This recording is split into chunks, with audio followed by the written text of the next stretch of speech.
邀请政界、商界、学界最强大脑。他创办国际交流盛会，见证半个世纪的全球化历程。作为中国改革友谊奖章的获得者，他说：“中国发展有一种特别的势头与决心。”80多岁仍保持健身习惯，并挑战滑雪马拉松。他表示，好奇心是勇往直前的秘诀。世界经济论坛创始人兼执行主席克劳斯·施瓦布接受高端访谈专访，敬请收看。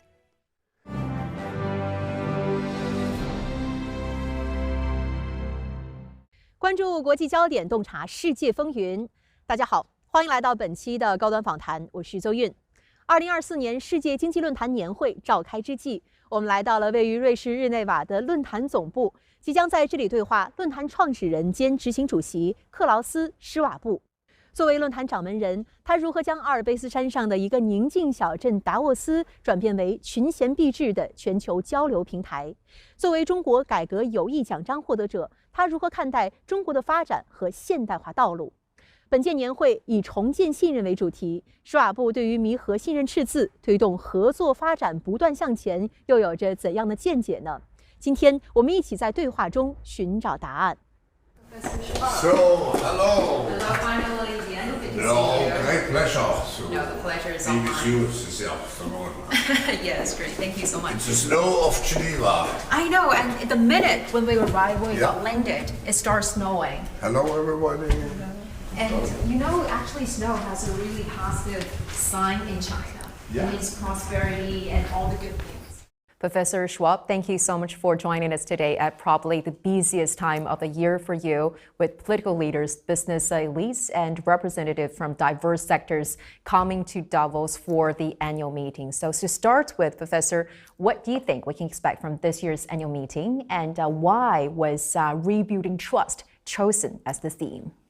First, the annual meeting of the World Economic Forum is taking place at the beginning of the year. And in such a way, it allows global decision makers to take the pulse of the state of the world and to do so in a very integrated, holistic way. And afterwards also to look for common ground and, if possible, to find some solutions for the numerous problems we have today. Now, why did we choose the theme or the motto, rebuilding trust?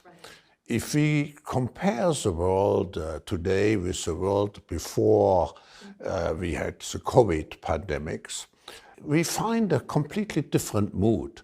First, the world has become very fearful, very fragmented, of course. Right. In such a situation, trust have vanished. We have lost trust to a certain extent in each another, because we all have become under the pressure of the crisis, of the multiple crises. We have become more egoistic. So, and if you are more egoistic, you think first of yourself, and this distorts an atmosphere of trust. So if we want to recreate, and that's the objective of the annual meetings this year, we want to recreate a new spirit, a much more constructive spirit. Again, looking forward and having confidence in our future. And that's the reason why we have chosen this theme, rebuilding trust. And trust means you have to be a trustee. If you do not look just after yourself, but if you look after the community you are part of, you are trusted. So theme has in principle two dimensions. First, to regain trust into the future. And second, to remind everybody that we should assume trusteeship for our global community, for our global future, and I should add, for nature. Well, Professor, according to the newly released report by the World Economic Forum, the Global Risks Report 2024, in which it pointed out that misinformation and disinformation are the biggest short-term risks, while extreme weather and critical change for Earth systems are the biggest long-term concerns. So, Professor, what worries you the most at the moment? What worries me most is not just one thing. It's several challenges which we have to face simultaneously. And it's not just a crisis. It's a systemic transformation which we witness in the world. Crisis is usually short-term, but the transformation will take some time. So we have first an economic transformation with reshaping of supply chains, with, let's say, the debt loads which we have with inflation and so on. Then we have a geopolitical transformation because we have moved from a one-polar world to a multipolar world with two big powers, US and China, and many emerging powers like India. Europe is still a power, but you also have here tech companies which have become very powerful actors in the world. So the world has become much more complex, much more fragmented. And of course, you have much more tensions in such a world. And unfortunately, some of those tensions have led to actually hot conflicts, to wars. But then we have, in addition, the challenge of the ecological, environmental transformation. We still too much dependent on carbon. I think this year was the hottest year in the world. We have already reached the tipping point of 1.5 centigrades, which scientists say is a point of no return, where afterwards you cannot repair anymore the damage which has been done. So we have to do the energy transition. We have to preserve biodiversity.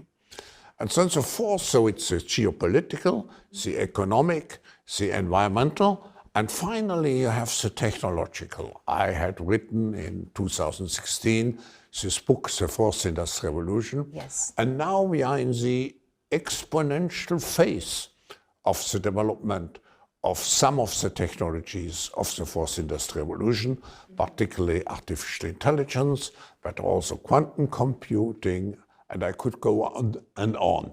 So here we have to make sure that those technologies, which will completely change, so it will change the way how we live, it will change business model, it will change competition among countries. So it seems that you're a little bit concerned about this pessimism that people, the pessimistic attitude that people are holding towards the future. I'm very concerned about the pessimism because pessimism leads to a certain lethargy. It leads to crisis management. What do you think could be the new way out? What we want to achieve at the annual meeting in Davos is to look forward, to look how do we want to end up in a positive way when we go through those transformations. 施瓦布的担忧让人们想起了7年前习近平主席在世界经济论坛年会开幕式上的演讲。2017年的世界逆全球化风潮和保护主义抬头，世界经济复苏乏力，南北差距加大。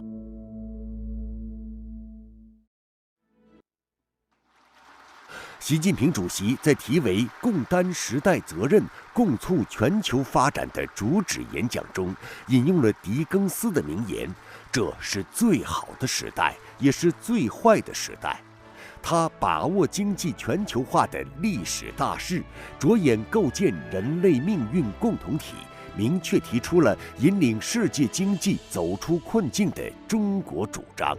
极大地鼓舞了深陷阴霾的世界，引发了国际社会的强烈反响。人类文明进步历程从来没有平坦的大道可走，人类就是在同困难斗争中前进的。再大的困难都不可能阻挡人类前行的步伐。遇到了困难，不要埋怨自己，不要指责他人，不要放弃信心，不要逃避责任，而是要一起来战胜困难。历史是勇敢者创造的，让我们拿出信心，采取行动，携手向着未来前进。谢谢大家。It was a very, very important speech at a historical moment. What we need in the world is sunshine, and your speech has brought us some sunshine into our discussions. During the speech, President Xi made a very strong case about advancing globalization, about embracing multilateralism and rejecting protectionism. Now, about 7 years later, how do you think this very important speech continue to have profound resonance given the current global sentiment? We first have to recognize that the world has changed. The world has undergone or is undergoing those transformation, and here particularly the transformation from a unipolar to a multipolar world. And China has to play what I call and is playing a responsible and responsive role in this new global setting.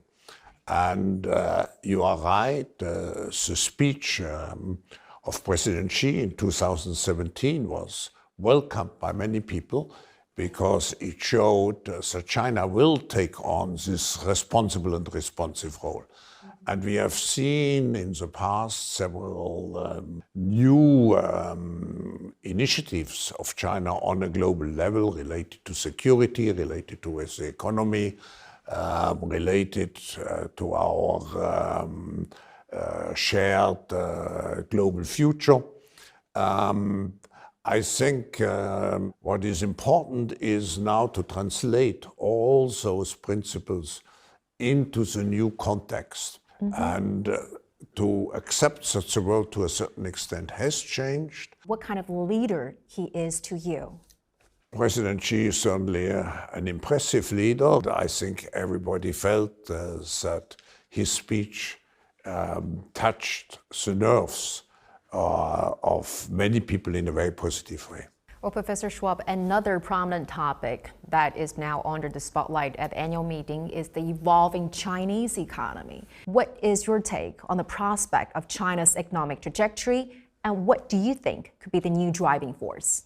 When I came to China in 1979, 45 years ago, and I compare it with today, I have to say this journey of economic development was so impressive. Let's just look at some figures. GDP in 79 was 100 times lower compared to what it is. More than 100 times. Trade volume was far more than 100 times smaller than today. And I could go on. I mean, China at that time was clearly a very underdeveloped country. Today it has taken the leadership in many technologies. So I have seen many instances where people said, China has now hit the end of its dynamic developments, and today we are in the same situation. I'm sure that China will respond to the challenges of aging society, of debt, of the real estate market, and will find a new pattern of economic growth, because we should not forget, even if China has so much multiplied its GDP and today represents about 20% of global GDP. But if you take GDP per person, it's still lower than in the most developed countries. And so there's still room for development and economic growth and dynamism. All countries at the moment go through, let's say, difficult economic times for different reasons.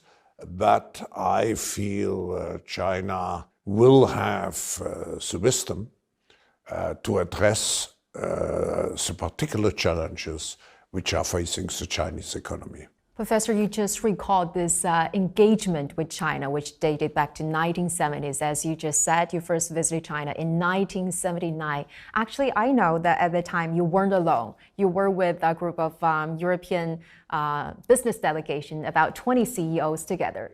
And that was at the very beginning of China's opening up and reform policy. And at that time, very early days, you were very certain that China was going to play a vital role on the world stage. At that time, you were certain. So I'm always curious to know that what sustained this constant optimism about China's development, and what's your interpretation of China's path towards modernization? I would say if you study Chinese history, and I was always to a certain extent a fan of Chinese history, Chinese culture. I like history, and in my free time I prefer to read history books. So if you go back to the history, we should not forget the important roles, the leading role China has played in the past. And I think there was an inner will of China, I cannot describe it, but some kind of a momentum to regain in terms of economic dynamics and development. So I just felt at that time a country with so many people, certainly by adopting the reform and opening up policies, should have a much brighter future. Well, Professor Schwab, in 2005, you proposed the idea of a summer Davos in China in addition to the annual meeting here in Switzerland. So what was the rationale behind such a vision? And now, years later, what do you think is the greatest contribution of summer Davos? Yeah. We have to make sure that the world is not split into a western and the eastern part. And that was a consideration at that time. So we felt we should have two legs. One leg more, even if Switzerland is a neutral country, but we should have one leg in the transatlantic space and one leg in the Asian space. And here, of course, to choose the biggest economy, to choose China was the most appropriate selection. So I'm very glad that we had the foresight as a forum at that time to build up this important, I personally, we look already forward to be in Dalian in summer this year. Well, Professor, since its founding in 1971, the Davos now has evolved from a small snow resort to a glittering, collaborative global platform where world leaders come and also brainstorm about the solutions for the most pressing issues. So what do you think is the secret in attracting leaders from around the world come all the way to Davos? And is this the kind of a picture that you have envisioned about 5 decades ago when you first started it? No, it was a building up to the situation which characterizes our activities today. But I have to say, Davos is not just a meeting. There are many meetings in the world. There are some very important success factors, which means that Davos is needed, particularly at this time. Because if you look at the big challenges in the world, like, let's say, the environmental threats, they can be resolved only if you bring business, governments, civil society, academia together. And the World Economic Forum has become actually the foremost global organization. We call it stakeholder organization, where all the stakeholders of global society have their seat. And that not just by choosing one, but by being really representative of the world. Because if I look at the governmental participation, there are over 100 governments who are represented by the head of state or the head of government, or by very substantial ministerial delegations. If you look at the business community, we think that out of the 1,000 top global companies, about 70% will be represented in Davos by the top person. That's a unique, and then if you look at the academia and science, we try to be always a step ahead. No, we try to have a very forward-looking approach and to place ourselves 2, 3, 4, 5 years ahead. So technology is always very important for us. There are some people arguing that platforms like the World Economic Forum are more needed when major challenges occur, like the 2008 financial crisis, like the pandemic. So as the founder of this forum, how can you ensure that it's always relevant and it's always up to date? I think you have to have always your antenna into the future. I'm a very curious person. I have many discussions with people who are at the forefront of science, of political science, also of social science.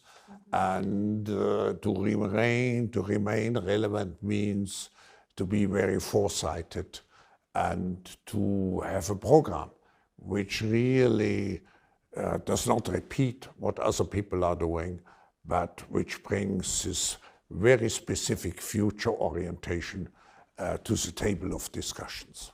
As you just mentioned, that the hyper-growth of technologies, especially artificial intelligence, are under the spotlight at the forum. And last year, China launched the AI governance initiative at the Belt and Road Forum for International Cooperation. I'm sure you have heard of it.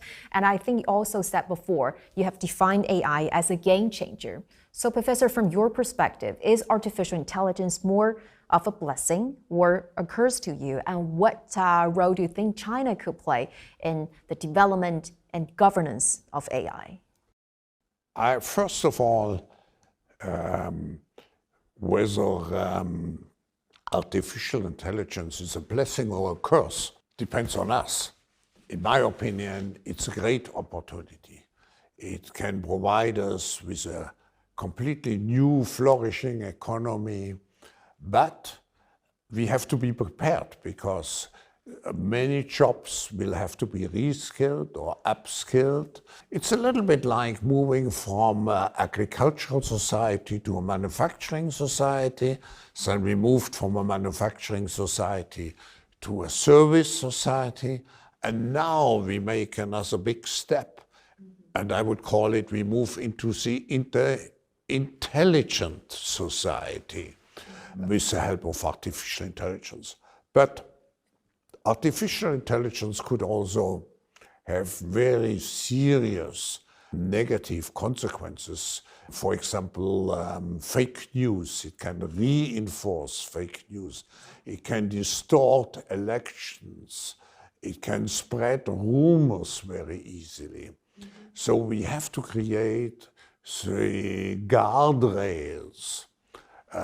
We have to create precautionary measures to ensure that artificial intelligence is to the benefit of humankind and does not lead us into a kind of apocalyptic world.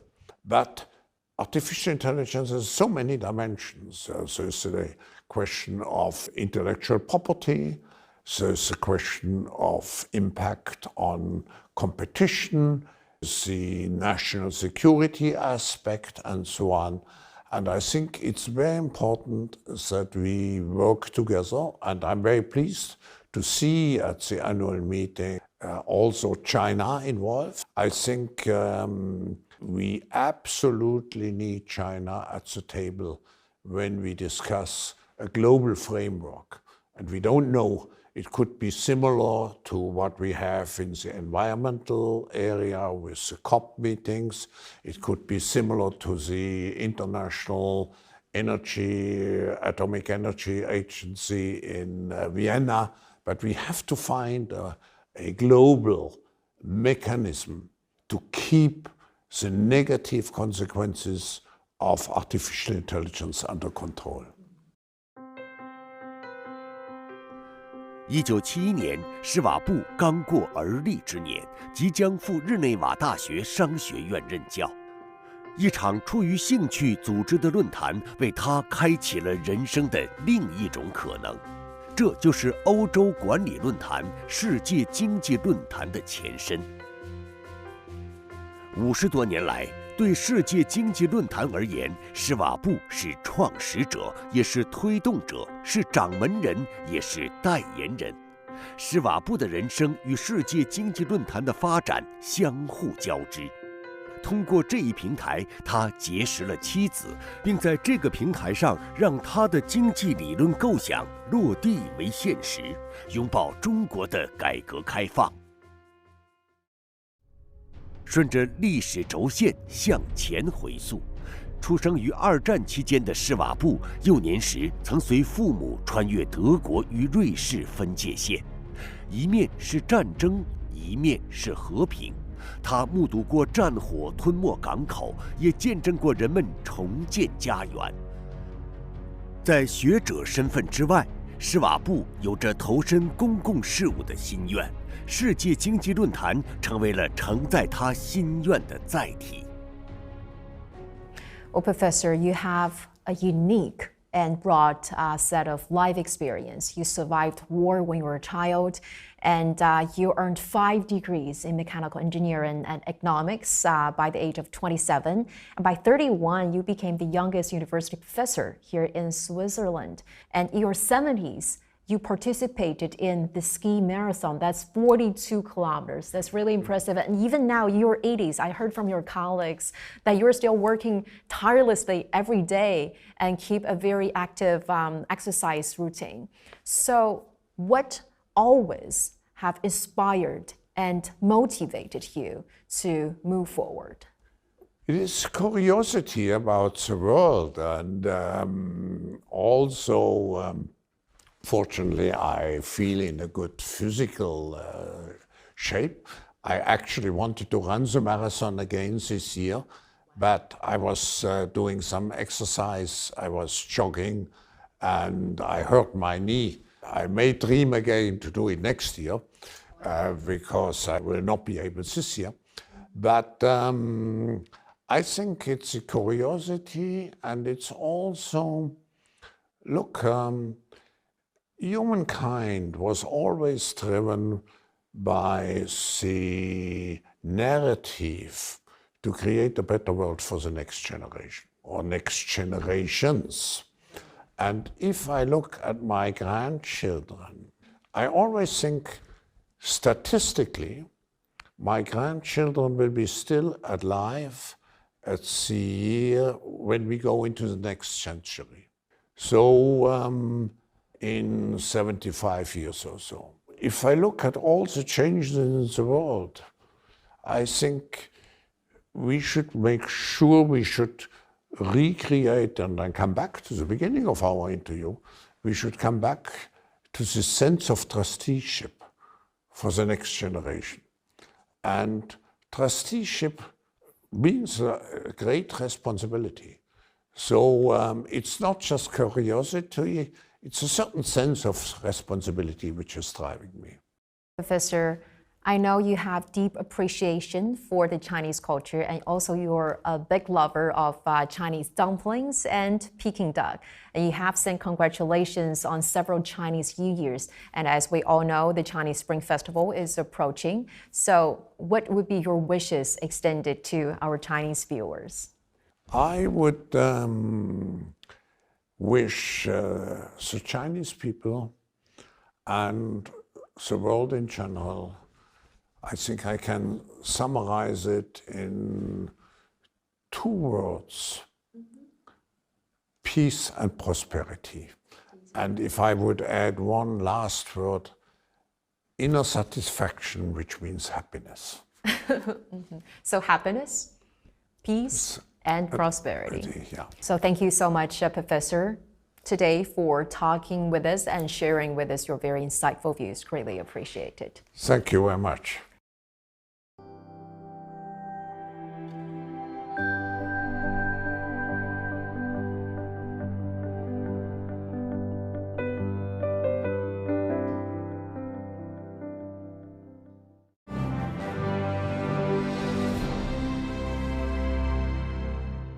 在专访当中，施瓦布多次提到信任对当今世界的重要性。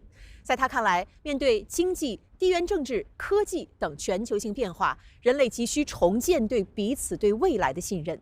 他还表示，习近平主席2017年出席世界经济论坛年会发表的主旨演讲，体现出宝贵的责任和担当，触动了全球各国参会者的心弦。他期待中国同世界各国一道，以信任为本，凝聚共识，完善全球治理，走向光明未来。感谢您收看本期的高端访谈，我是邹韵，我们下期再会。